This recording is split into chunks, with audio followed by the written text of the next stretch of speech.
जी हाँ, जैसा अपेक्षित था। NISR spacecraft separated. GSLV F-16 NISR mission accomplished successfully handed over to the mission director.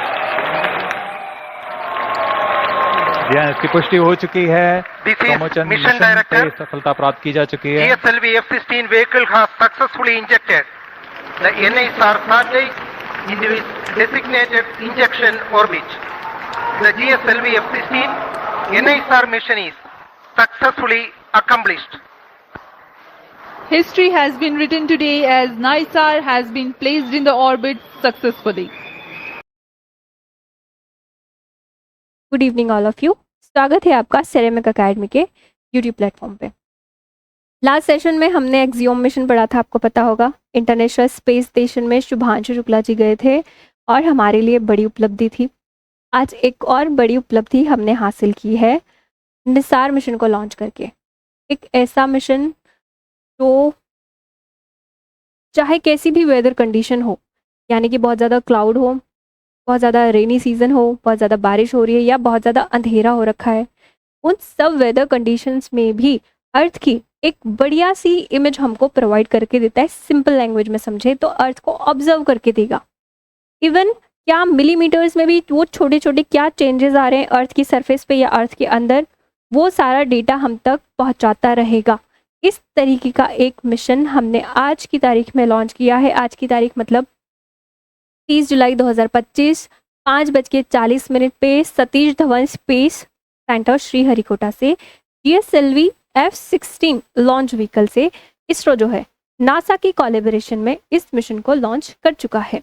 Nisar mission आज के एडिटोरियल में हम समझेंगे कि निसार मिशन जो है क्यों बहुत ज़्यादा इम्पॉर्टेंट है और क्या कोलैबोरेशन है, नासा ने क्या कोलैबोरेट किया इसमें और इसरो ने क्या कोलैबोरेट किया, क्या काम हमें करके देगा, क्यों इतना ज़्यादा इम्पॉर्टेंट है और क्या इक्विपमेंट इसमें यूज़ हुए हैं, किस टेक्नोलॉजी पे ये काम करेगा, इसमें जो रडार यूज़ हुए हैं वो कौन सी टेक्नोलॉजी पे काम करेंगे, ये सब मैं आपको समझाने वाली हूँ।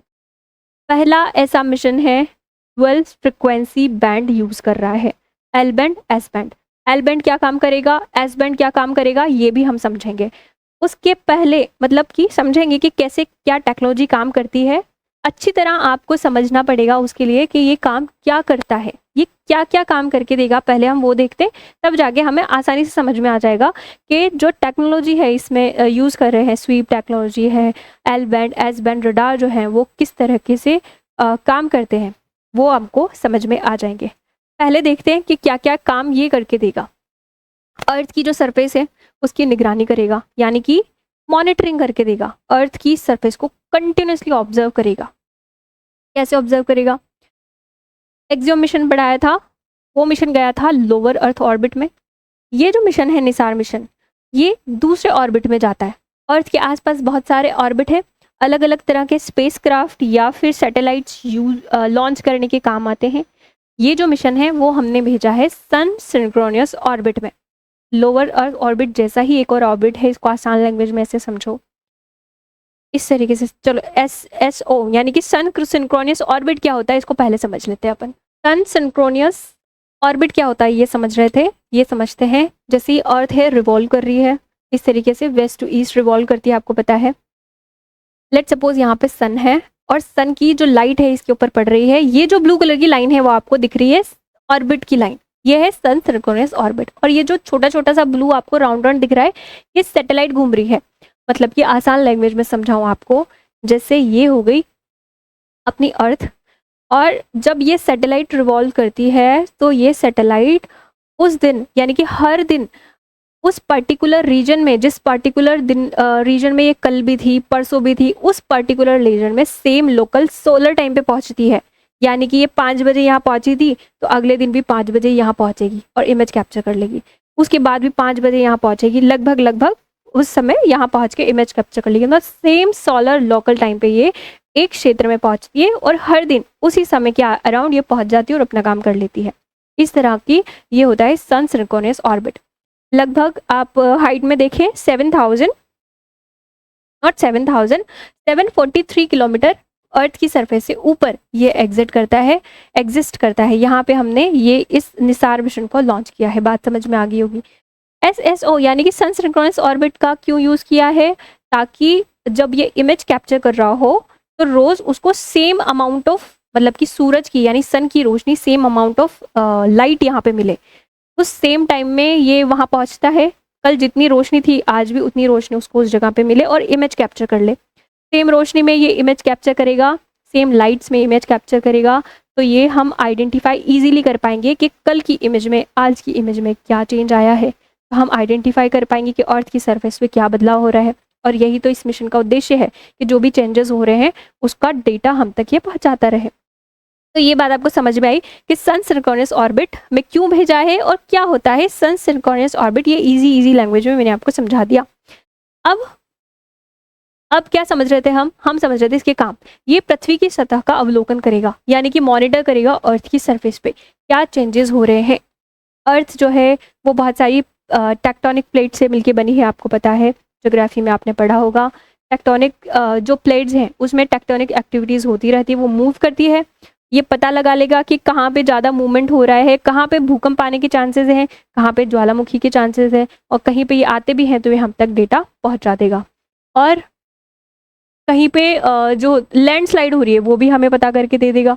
ग्लेशियर्स पिघल रहे हैं कहीं पे, आइस शीट्स, ग्लेशियर्स है जो बड़े बड़े आर्कटिक अंटार्कटिक रीजन में, उनका मूवमेंट कैसे हो रहा है, कि किस रेट से वो ग्लेशियर्स पिघल रहे हैं और किस रेट से ओशन के वाटर का जो लेवल है वो राइज हो रहा है, ये बता देगा।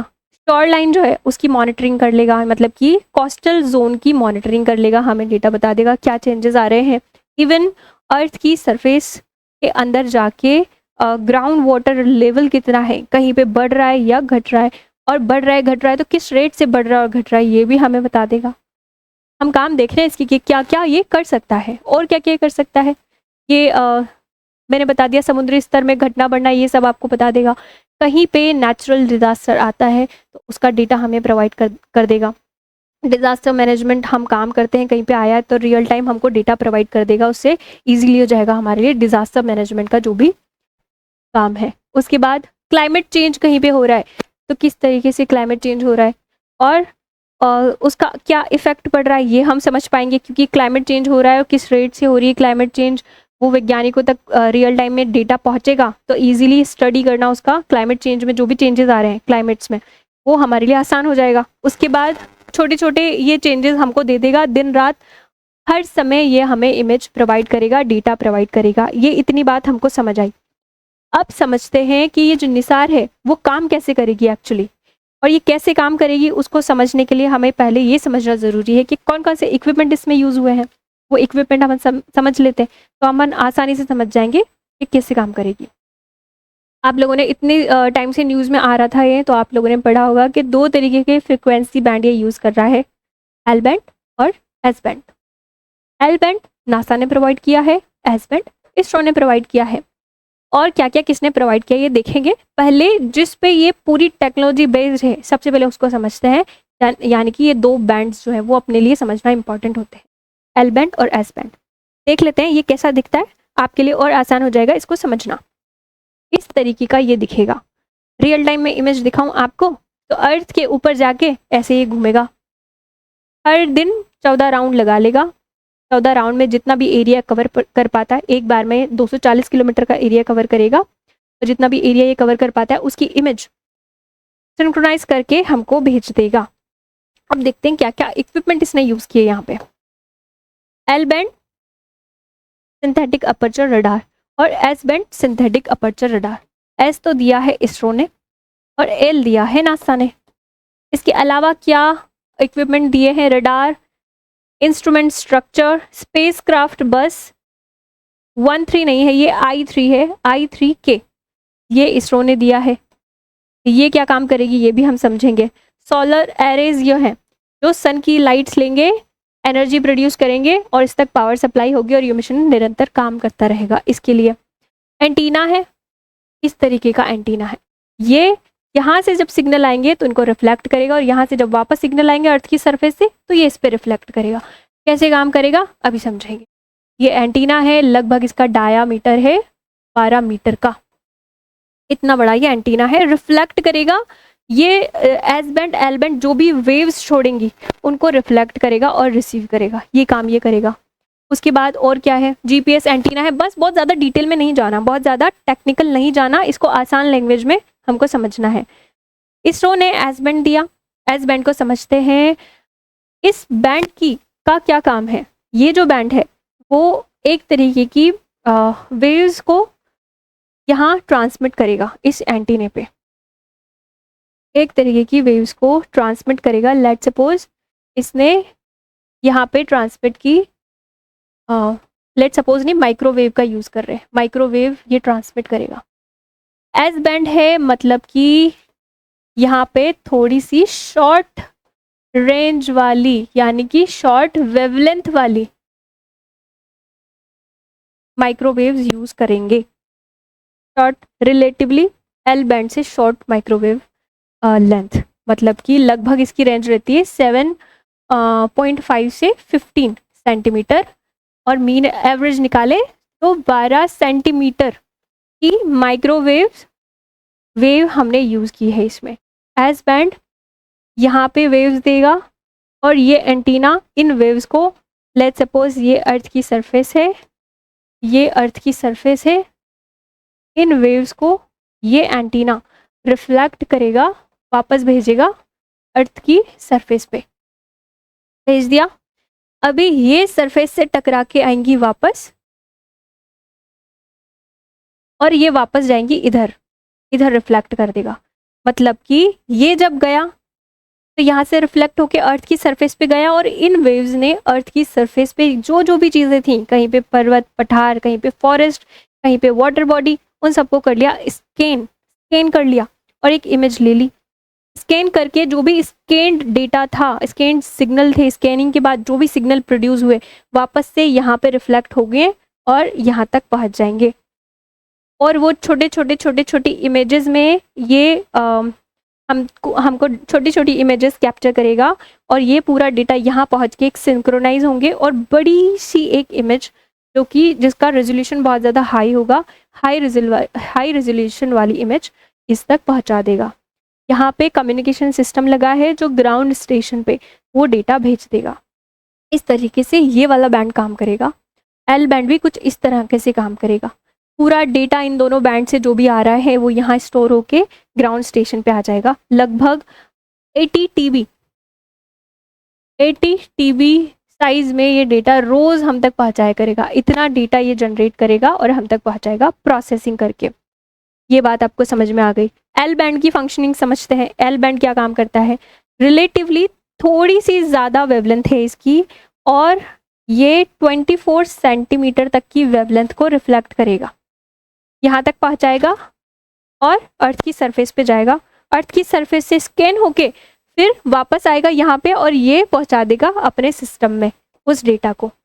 ये बात ठीक बात अभी आपके दिमाग में आ रही होगी। दोनों तो काम एक ही कर रहे हैं, यहाँ से सिग्नल्स जा रहे हैं और वापस आ रहे हैं, स्कैन होके वापस आ रहे हैं, बट थोड़ा सा डिफरेंस है, इसीलिए दो बैंड यूज़ किए हैं।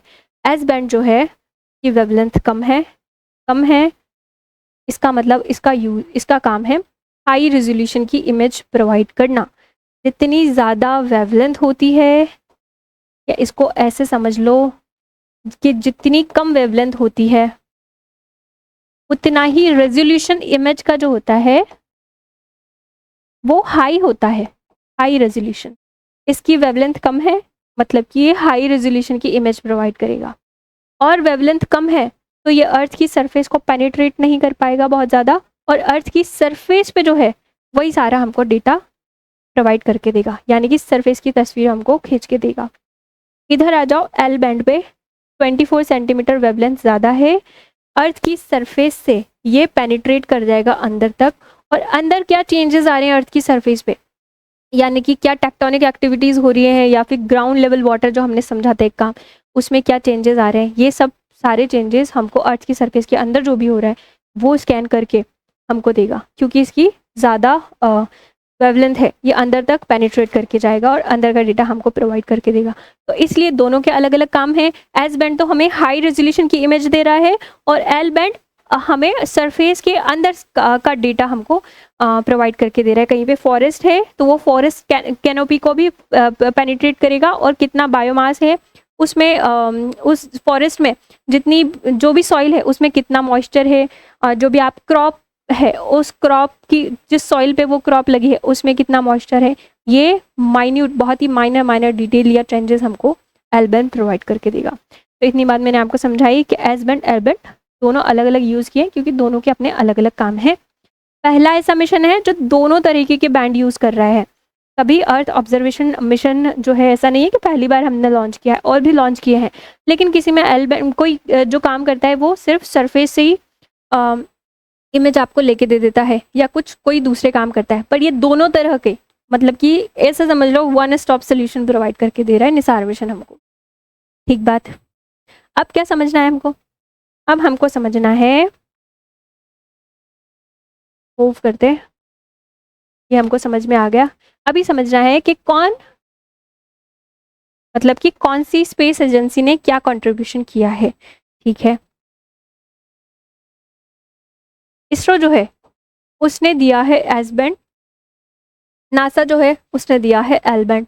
इसरो ने लॉन्चिंग व्हीकल दिया है जिससे ये लॉन्च हुआ है GSLV F-16, और 1-3 मतलब I-3 के सैटेलाइट बस, I-3 के सैटेलाइट बस, यानी कि देखो ये चीज़ यहाँ पे लगी है I-3 के सैटेलाइट बस, अभी मैंने देखी थी ये चीज़ दी है इसरो ने एस बैंड दिया है, I-3 के सैटेलाइट बस दी है। ये बस क्या करेगी? ये बस पूरा जो है, जिस तरीके से बस होती है सही डायरेक्शन में आपको ऐसे लेके जाती है, इस तरीके से समझ लो स्पेस क्राफ्ट है एक, जिसपे ये सारा सिस्टम बेस्ड है, इस तरीके का एक स्पेस क्राफ्ट है। ये इस मिशन को, यानी कि जब ये ऑर्बिट करेगा अर्थ के आसपास, तो उसको एक डायरेक्शन प्रोवाइड करेगा, सही डायरेक्शन में मूव करवाएगा, इधर उधर नहीं भटकेगी अपनी डायरेक्शन से, और उसी ऑर्बिट में उसी डायरेक्शन में सीक्वेंसली आगे बढ़ता रहे, स्वीप करता हुआ। स्वीप टेक्नोलॉजी भी आगे अपन समझेंगे। और अलग अलग क्योंकि ये ऑर्बिट में अलग अलग लैटिट्यूड्स पे पहुंचेगा, अलग अलग लैटिट्यूड्स लॉन्गिट्यूड्स पे पहुंचेगा, लैटिट्यूड्स पे पहुंचेगा, तो सब जगह पे टेम्परेचर अलग अलग होगा, टेम्परेचर भी मेंटेन करके देगा। और इसी से जुड़ा हुआ है पावर सब, ये एरेज पावर जनरेट करेंगे और इस मिशन को पावर सप्लाई करके देगा, ये काम भी करेगा। और क्या करेगा? मैं एक बार चेक कर लेती हूँ, कुछ भूल तो नहीं रही हूँ। डेटा स्टोर करके देगा, मतलब कि अभी आपको बताया 80 TB ये रोज़ का डेटा प्रोड्यूस करेगा, मतलब कि ये डेटा जब स्कैन करके इमेज यहाँ तक आएंगी इस तक, तो यहीं पे ही उसकी प्रोसेसिंग हो जाएगी, और वो जितना भी डेटा इकट्ठा होगा वो अर्थ तक पहुँचाएगा। तो ये जो डेटा अर्थ तक पहुँचा रहा है वो ऑलरेडी यहीं पे प्रोसेस होके पहुँचाया जा रहा है, तो यहाँ पे ये डेटा को स्टोर भी करेगा, प्रोसेस भी करेगा, और अर्थ तक यानी कि ग्राउंड स्टेशन तक भेजने का काम भी करेगा। तो ये सारा काम, ये सब कुछ स्पेसक्राफ्ट बस I-3 के करके हमको देगा, और ये वाला जो बस है I-3 के, वो इसरो ने प्रोवाइड की है एस बैंड के साथ साथ। लॉन्चिंग व्हीकल इसरो ने प्रोवाइड किया है। तो ये चीज़ जो है लॉन्च करने का जो काम है मेनली वो इसरो का था। उसके बाद नासा ने इसको क्या प्रोवाइड किया है? एल बैंड, जो आपको अभी समझा दिया।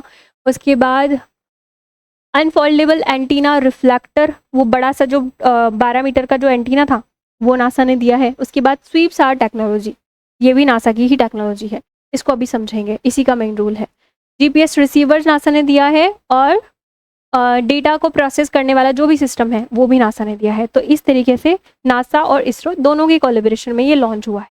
अब समझते हैं जिस टेक्नोलॉजी का ये यूज़ कर रहा है वो कैसे काम करती है, यानी कि निसार कैसे काम करता है, ये तो मैंने आपको समझा दिया। स्वीप सार यानी कि स्वीप टेक्नोलॉजी पे काम करता है।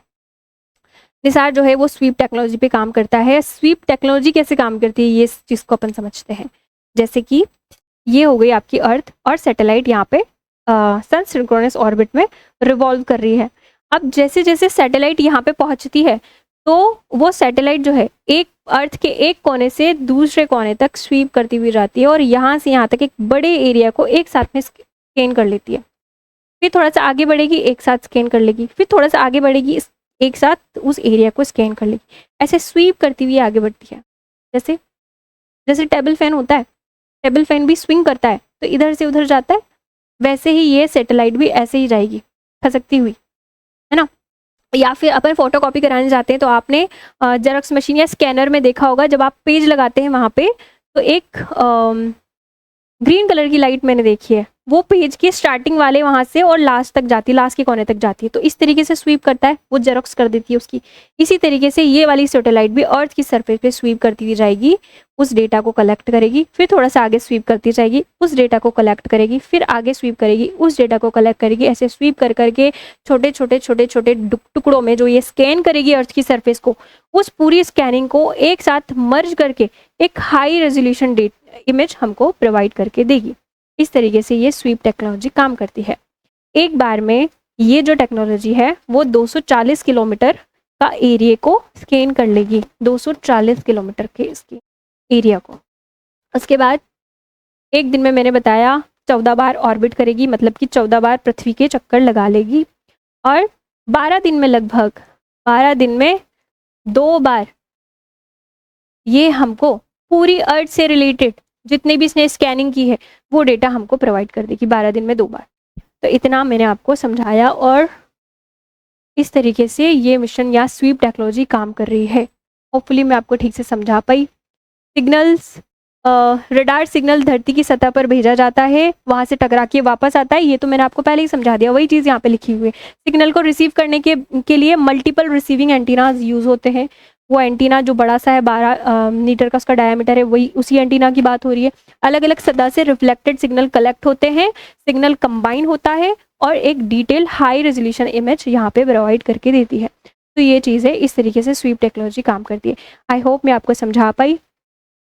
इसके जो नोट्स है, ये जो नोट्स मैंने लिखे हैं वो आपको टेलीग्राम चैनल पे प्रोवाइड कर दिए जाएंगे। और कुछ रह तो नहीं क्या समझाना, बाकी हो गया है पूरा, हाँ इतना ही समझाना, ठीक है। मिलते हैं अगले इम्पॉर्टेंट टॉपिक के साथ। Thank you for watching me.